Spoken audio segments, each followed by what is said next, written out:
چگونه بگذرد از آن نگاه. آج ہم بات کریں گے غسل جنابت کرنے کا پریکٹیکل طریقہ کہ غسل جنابت کس طرح سے کیا جاتا ہے. اس سے پہلے میں آپ کو آپ کے سوالوں کے جواب جو ہے وہ دیتا چلوں جو آپ اکثر کامنٹس باکس کے اندر کرتے ہیں جب آپ غسل والی ویڈیو دیکھتے ہیں، تاکہ ہمارا ٹائم بچ جائے کہ جب آپ سوال کرتے ہیں تو پھر ہمیں ان کے جواب دینے پڑتے ہیں تو بڑا مشکل ہو جاتا ہے.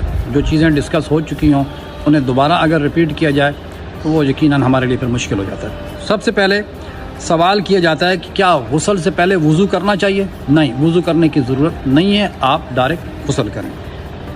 اگلا سوال کہ کیا غسل کرنے سے پہلے کیا کلمہ پڑھنا چاہیے؟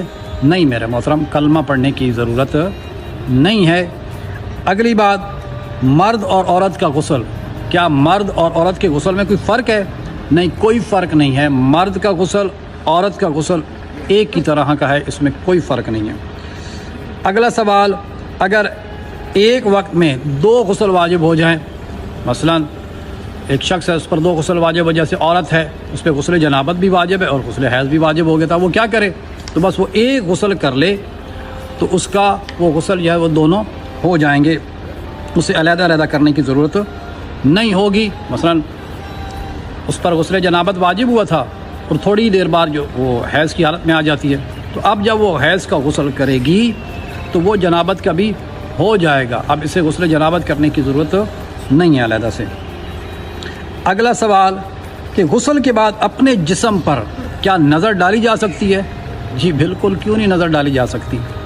آپ غسل کریں، بعض افراد کہتے ہیں کہ جی لوگوں کے اندر یہ مشہور ہے کہ غسل کے بعد آپ کسی کے جسم پر جو ہے وہ نظر نہ ڈالیں. ٹھیک ہے، تو کسی نے آپ کو منع نہیں کیا، آپ غسل کے اندر جو ہے وہ غسل کرنے کے بعد آپ نظر ڈال سکتے ہیں. ٹھیک ہو گیا.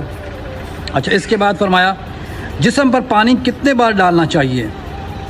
جسم پر پانی مثلا آپ جتنے بار مرضی ڈال لیں وہ حرج نہیں ہے، لیکن وہ شمار ایک ہی مرتبہ ہوگا. مثلا سر اور گردن کو آپ ٹب سے دھو رہے ہیں، ڈول سے آپ پانی سر پہ ڈال رہے ہیں، اگر پانی آپ کے لیے کم پڑ رہا ہے تو آپ دوسرا اور بھی ڈال سکتے ہیں، کوئی حرج نہیں ہے.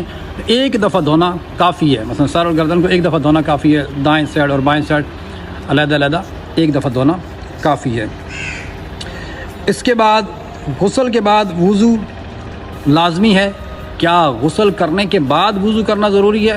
نہیں، آپ اسی غسل کے ساتھ آپ عبادات کر سکتے ہیں. نماز کا وقت ہو گیا، نماز پڑھ سکتے ہیں، قرآن کی تلاوت کرنا چاہتے ہیں کر سکتے ہیں. اگلا سوال،